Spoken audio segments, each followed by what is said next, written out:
Assalamualaikum warahmatullahi wabarakatuh. Bertemu lagi di YouTube channel Siroh Siti Rohmah. Pada kesempatan kali ini, saya akan membahas mengenai pembelajaran ke-9 dalam pelajaran Pendidikan Agama Islam dan Budi Pekerti untuk kelas 5 semester 2. Yang akan kita bahas kali ini adalah mengenai indahnya sholat tarawih dan tadarus Al-Quran. Nah, baiklah, sebelum kita membahas lebih lanjut mengenai apa itu pengertian tarawih dan apa itu pengertian tadarus, maka coba kalian perhatikan terlebih dahulu gambar yang Ibu sajikan pada slide ini. Nah, coba, pernahkah kalian melihat pemandangan ini di masjid sekitar rumah kalian ketika di bulan Ramadan tiba? Kira-kira mereka sedang sholat apa ya? Dan apa yang sedang mereka kerjakan? Yap, betul sekali. Itu namanya adalah sholat tarawih. Gambar yang kalian lihat adalah gambar beberapa orang yang sedang melaksanakan sholat secara berjamaah pada bulan Ramadan yang sering kita kenal dengan istilah sholat tarawih. Mungkin di antara anak-anak semua ada yang penasaran apa ya sholat tarawih itu? Sekarang kita akan bahas mengenai pengertian dari sholat tarawih. Anak-anak, sholat tarawih adalah sholat yang dikerjakan pada malam hari di bulan Ramadan. Sholat ini sangat dianjurkan, sekalipun hukumnya itu sunnah. Mungkin adik-adik dan anak-anak juga sudah tahu ya, apa itu maksud sunnah. Sunnah itu ialah apabila kita kerjakan, maka kita akan mendapat pahala. Dan apabila tidak dikerjakan, maka tidak apa-apa. Tapi sayang kan kalau kita tidak dapat pahala, maka dari itu, sholat tarawih itu merupakan bagian dari sholat sunnah yang dianjurkan sekali untuk kita kerjakan. Sholat tarawih itu diambil dari bahasa Arab, dan itu merupakan bentuk jamak dari tarwihatun, yang berarti waktu sesaat untuk beristirahat. Kenapa ya sholat tarawih disebut sebagai waktu sesaat untuk beristirahat? Jawabannya adalah karena zaman dulu para sahabat melaksanakan sholat tarawih di sela-sela waktu istirahat mereka. Terkadang mereka melaksanakan sholat tarawih dengan diselingi beristirahat terlebih dahulu, yaitu diisi dengan mereka membaca ayat-ayat Al-Quran, sehingga disebutlah dengan istilah tarawih, yaitu sholat yang dikerjakan di waktu sesaat untuk beristirahat. Anak-anak semua, setelah kita mengetahui mengenai pengertian dari sholat tarawih, kita akan bahas pembahasan yang kedua. Pembahasan yang kedua yang akan kita bahas adalah mengenai pelaksanaan dari sholat tarawih. Anak-anakku semuanya, pelaksanaan sholat tarawih bisa dikerjakan dengan dua cara. Yang pertama adalah bisa dengan secara berjamaah. Bisa juga dengan cara munfarid atau sendiri. Mungkin untuk sholat berjamaah kita sudah tahu ya, berarti sholat tarawih tersebut harus dikerjakan oleh 2 orang atau lebih. Biasanya sholat tarawih secara berjamaah suka dilaksanakan oleh kita sebagai seorang muslim, yaitu dikerjakan di masjid secara bersama-sama. Nah, adapun kalau kita tidak ada waktu untuk pergi ke masjid secara sholat berjamaah melaksanakan tarawih, maka kita boleh mengerjakannya sendiri, baik itu di masjid maupun di rumah. Biasanya kalau kita melaksanakan sholat tarawih sendiri, kita suka melaksanakannya di rumah. Nah, jadi itu ya anak-anak. Jadi kita boleh memilih bisa mengerjakan tarawih dengan berjamaah maupun dengan cara munfarid. Anak-anakku semuanya, kira-kira tata cara sholat tarawih itu seperti apa sih? Nah, kali ini kita akan bahas mengenai tata cara sholat tarawih. Sholat tarawih itu diantaranya ada 2 cara. Yang pertama, ini adalah tata cara sholat tarawih yang dilaksanakan pada masa Rasulullah Shallallahu Alaihi Wasallam. Tata caranya yaitu dilaksanakan sebanyak 8 rakaat, yang kemudian dilanjutkan dengan 3 rakaat sholat witir.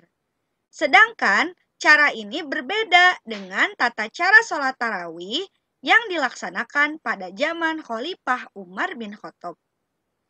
Anak-anakku semua, pada masa Khalifah Umar bin Khattab, sholat tarawih dilaksanakan sebanyak 20 rakaat.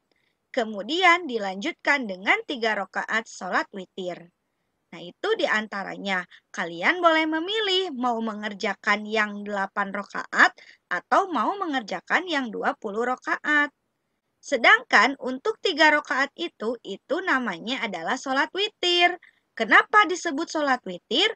Karena dilaksanakan dalam bilangan yang ganjil.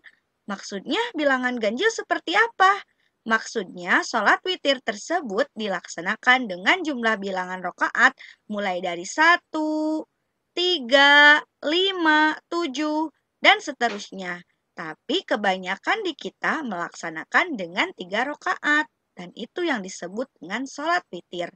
Jadi, kalau disimpulkan, tata cara sholat tarawih itu yang pertama adalah kita bisa memilih 8 rakaat sholat tarawih atau 20, kemudian kita lanjutkan dengan melaksanakan sholat witir, baik itu 1, 3, 5, dan seterusnya. Mungkin bisa dipahami ya oleh anak-anak semuanya. Baiklah anak-anakku semuanya, setelah kita mengetahui mengenai tata cara sholat tarawih, maka kita akan membahas pembahasan yang selanjutnya, yaitu mengenai keutamaan dari sholat tarawih. Anak-anakku semuanya perlu ingat ya, bahwa tidak semata-mata Allah memerintahkan kita untuk melaksanakan sesuatu kalau tidak ada hikmah kebaikan di balik itu. Sehingga kita sebagai umat manusia harus menggali dan mencari apa sih keutamaan dari sholat tarawih? Kenapa Allah memerintahkan kita untuk sholat tarawih? Nah, anak-anakku semuanya, ketika kita melaksanakan sholat tarawih, baik secara berjamaah, baik sendiri, baik itu di masjid, baik itu di rumah, maka kita akan mendapatkan keutamaan. Keutamaan yang pertama adalah tentunya kita akan dapat menambah ketaatan kepada Allah. Jangan kita melaksanakan sholat tarawih secara rutin, full, sebanyak 30 hari atau 1 bulan penuh selama bulan Ramadan, maka otomatis itu bisa semakin meningkatkan ketakwaan dan ketaatan kita kepada Allah. Yang kedua, Allah akan mengampuni dosa kita. Dalam artian, ketika kita melaksanakan sholat tarawih dengan penuh kehusyuan, niat kita ikhlas hanya karena Allah, maka Allah menjanjikan kepada kita, Gufirullahu ma taqaddama min dambi. Allah akan senantiasa memberi ampunan atas dosa-dosa kita yang akan datang maupun dosa yang telah lalu. Luar biasa sekali kan keutamaannya? Dan yang ketiga, keutamaan dari sholat tarawih adalah pahala ibadah itu ditulis seperti 1 malam penuh. Wah, luar biasa. Padahal kita hanya sholat 11 rakaat atau 23 rakaat.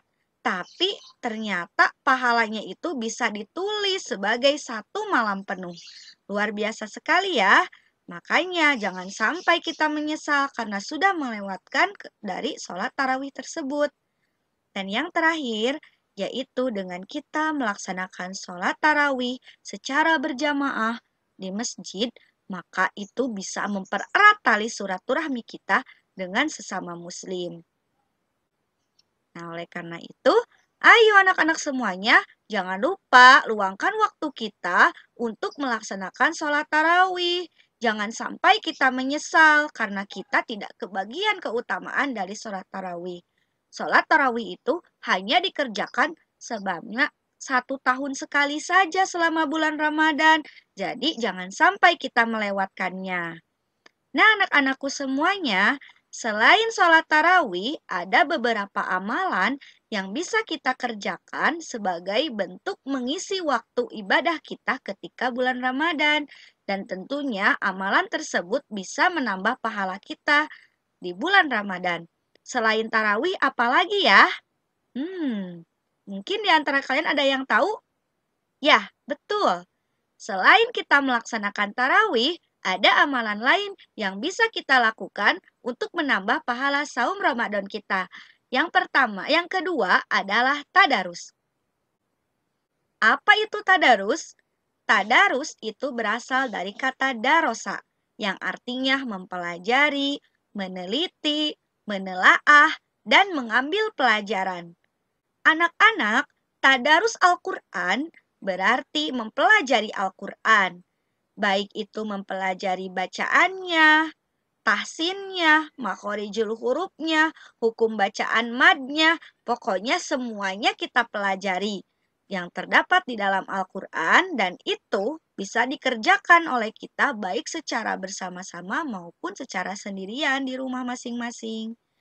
Nah, anak-anakku semuanya, tadarus pada zaman Nabi Muhammad dilaksanakan itu dengan berbagai cara. Di antaranya, zaman Nabi dulu, para sahabat melaksanakan tadarus dengan cara sekedar membaca Al-Quran saja. Jadi mereka hanya membaca Al-Quran saja. Tapi sebagian sahabat juga ada yang mereka membaca Al-Qurannya itu bukan hanya sanggah hatam, tapi mereka juga berusaha untuk menghafalkan ayat-ayat yang terdapat dalam Al-Quran. Bahkan sebagian sahabat pun ada juga yang mengisi tadarusnya dengan mempelajari isi kandungan dari Al-Quran. Nah, untuk anak-anakku semuanya, silakan boleh dipilih tadarusnya mau menggunakan cara yang mana. Apakah mau dengan cara kita menghatamkan bacaan Al-Qur'annya, atau mau yang kedua, kita berusaha untuk menghafal ayat-ayatnya, atau mungkin mau yang ketiga, kita mau berusaha memahami isi kandungannya. Yang pasti, ketiga hal itu sudah mencakup makna dari tadarus yang tentunya akan mendatangkan pahala bagi kita dan menambah pahala saum Ramadan kita. Anak-anakku semuanya, kali ini kita akan bahas bagaimana tata cara tadarus Al-Quran yang benar. Karena yang namanya ibadah itu agar mendatangkan pahala harus dilaksanakan dengan benar dan tepat sesuai dengan ketentuan dari Al-Quran dan hadis juga yang dicontohkan oleh Nabi Muhammad. Anak-anakku semuanya, tata cara tadarus Al-Quran yang benar itu yang pertama, ketika hendak membaca Al-Quran disunahkan kita wudhu terlebih dahulu. Kenapa? Agar diri kita, tubuh kita bisa suci dari najis ketika hendak memegang mushaf Al-Quran yang suci. Yang kedua, hendaklah ketika kita hendak membaca Al-Quran, awalilah bacaan Al-Quran tersebut dengan membaca ta'uz. Anak-anak semuanya tahu kan bacaan ta'uz? Pasti tahu kan? Yang belum tahu, saya kasih tahu ya. Bacaan ta'uz itu adalah A'udzu billahi minasyaitonir rajim. Nah, itu perlu kita dawamkan ketika kita hendak membaca Al-Qur'an sebagaimana disabdakan oleh Nabi Muhammad SAW. Wa idza qara'tal Qur'an fasta'id billah minasyaitonir rajim. Apabila kalian hendak membaca Al-Qur'an, maka berlindunglah kepada Allah dari godaan setan yang terkutuk. Maka dengan itu menjadi sebuah dalil ketika anak-anak dan adik-adik semuanya ingin membaca Al-Qur'an, maka mulailah bacaan Al-Qur'an dengan membaca ta'uz.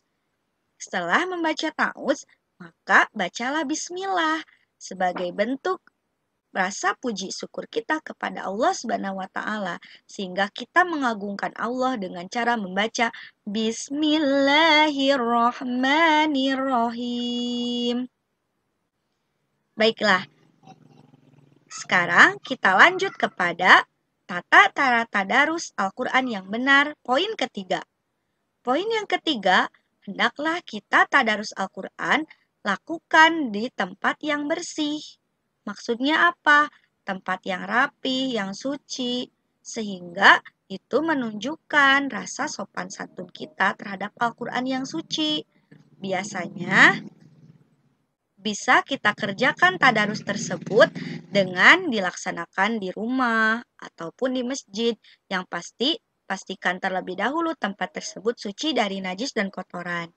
Dan yang keempat, ketika hendak membaca Al-Quran, maka usahakan kita memakai pakaian yang rapi dan bersih. Jangan memakai pakaian kotor dan dekil, maka itu tidak sopan. Dan yang kelima, hendaklah membaca Al-Quran itu dengan tenang. Maksudnya apa ya?